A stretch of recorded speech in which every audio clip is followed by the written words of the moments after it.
Haleluya, puji nama Tuhan. Shalom Bapak Ibu, Saudara dan kasih Tuhan Yesus Kristus. Kembali lagi di Victorious Devotion.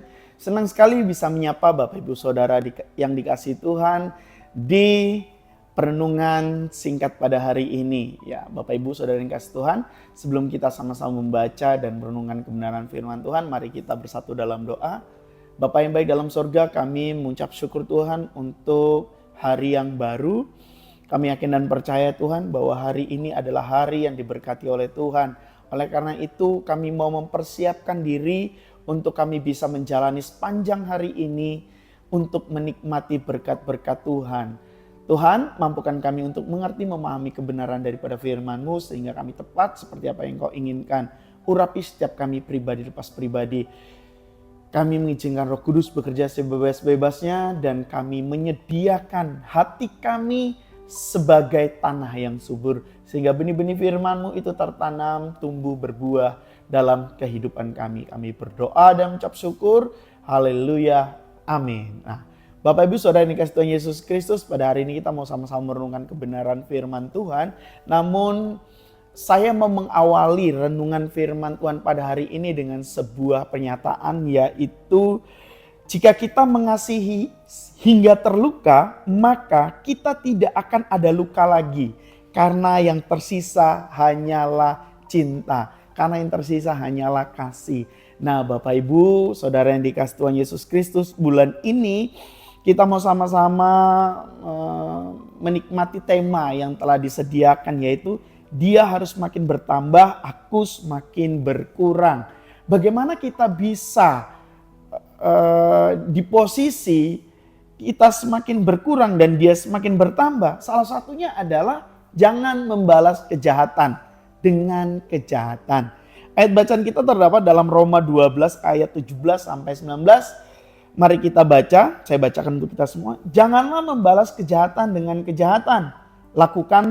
Lakukanlah apa yang baik bagi semua orang sedapat-dapatnya. Kalau hal itu bergantung padamu, hiduplah dalam perdamaian dengan semua orang.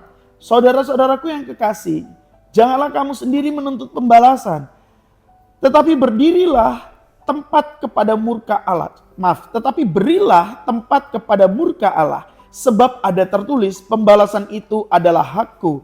Akulah yang menuntut pembalasan, firman Tuhan. Nah, Bapak Ibu yang dikasihi Tuhan Yesus Kristus, dalam perenungan ini tadi saya sudah memulai dengan sebuah paradoks, di mana pada saat kita mengasihi hingga terluka, maka tidak akan ada lagi luka karena yang tersisa hanyalah cinta, karena tersisa hanyalah kasih. Oleh karena itu, jangan membalas kejahatan adalah sebuah refleksi dari dalam diri kita bahwa kita sudah merasakan kasih Tuhan, bahwa kita menyadari Tuhan yang semakin bertambah di dalam kita yang semakin berkurang, maka kita tidak bisa menggunakan hak kita untuk apa? Untuk membalas kejahatan. Kita punya hak untuk membalas kejahatan. Yes, itu hak manusia. Tetapi hak kita ini tidak bisa kita gunakan pada saat kita memahami bahwa Tuhan yang semakin besar dalam diri kita. Jadi di ayat 17 tadi, Bapak Ibu Saudara yang kasih Tuhan Yesus Kristus, janganlah membalas kejahatan dengan kejahatan. Paulus menegaskan kepada kita bahwa kejahatan yang kita terima atau orang percaya terima dibalas itu bukan sesuatu yang benar. Itu bukan jalan hidup orang percaya.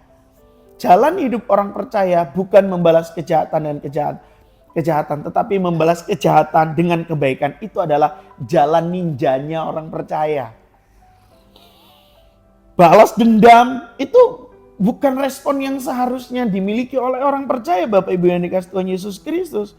Yesus Kristus mengajarkan kepada kita bahwa hidup kita bukan hidup di bawah hukum daging.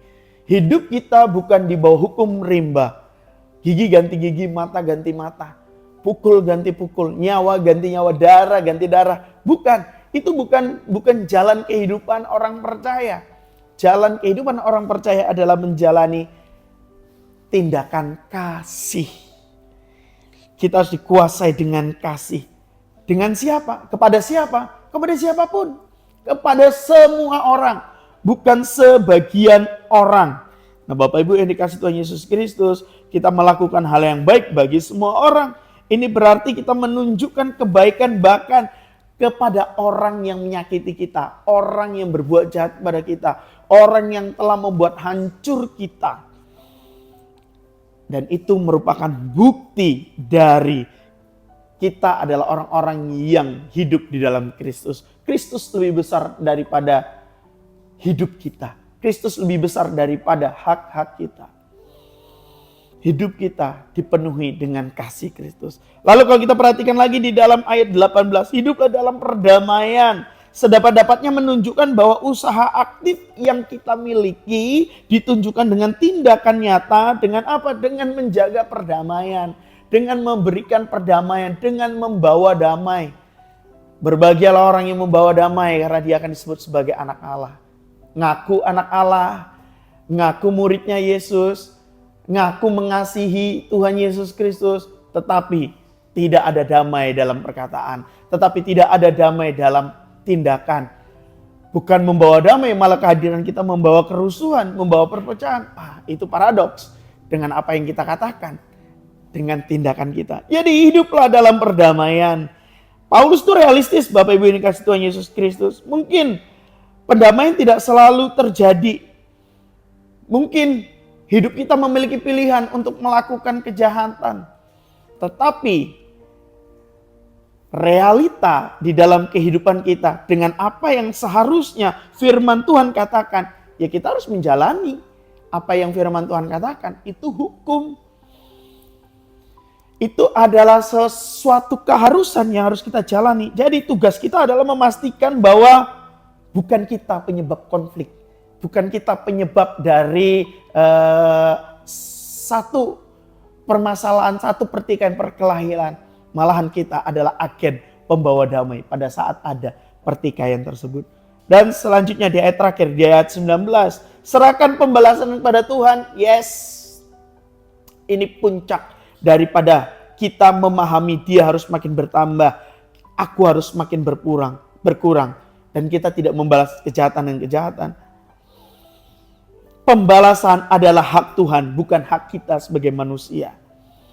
Jadi jangan sampai kita membalas dendam. Jangan sampai kita mengambil haknya Tuhan, bagiannya Tuhan untuk apa? Untuk membalaskan kejahatan dengan kejahatan. Karena takaran yang kita pakai untuk menakar orang lain, takaran itu juga yang akan dipakai untuk menakar kita. Oleh karena itu, biarlah Tuhan menggunakan takarannya, biarlah Tuhan menggunakan standarnya, biarlah Tuhan menggunakan hukumnya, bukan kita yang menggunakan hukum Tuhan, karena kita bukanlah Tuhan. Ya, Bapak Ibu yang dikasih Tuhan Yesus Kristus, mengampuni meskipun disakiti, mengampuni meskipun dikecewakan, mengampuni meskipun harus sakit, karena itu adalah jalan kita sebagai orang yang percaya. Jadilah agen pendamai bagi seluruh manusia. Bawalah damai kepada semua orang tanpa terkecuali. Dan yang terakhir Bapak Ibu Saudara yang kasih Tuhan Yesus Kristus, percayakan keadilan kepada Tuhan. Biarlah dia menyatakan keadilannya. Theodicea Tuhan pasti dinyatakan. Amin. Buat firman Tuhan pada hari ini, mari kita bersatu dalam doa. Bapak Ibu yang kasih Tuhan Yesus Kristus, haleluya. Bapa, ajarlah kami untuk mengampuni seperti kami juga telah menerima pengampunan daripadamu. Mampukan kami untuk tidak membalas kejahatan dengan kejahatan, tetapi kami membalas kejahatan dengan kebaikan. Kami membalas kejahatan dengan kasih yang juga kami telah rasakan. Kami sudah banyak berbuat kejahatan, kami sudah banyak berbuat kesalahan, tetapi Engkau Allah yang telah mengampuni kami. Biarlah takaran pengampunan yang Kau berikan kepada kami, yang juga kami telah rasakan, itu juga kami takarkan kepada orang lain. Sehingga kami dapat mengatakan, Engkau semakin bertambah, Engkau semakin besar, dan kami semakin kecil, kami semakin berkurang. Biar saja Tuhan agendamu dalam kehidupan kami yang terjadi, bukan keinginan dan kehendak kami. Kami berdoa dan mengucap syukur, haleluya, amin.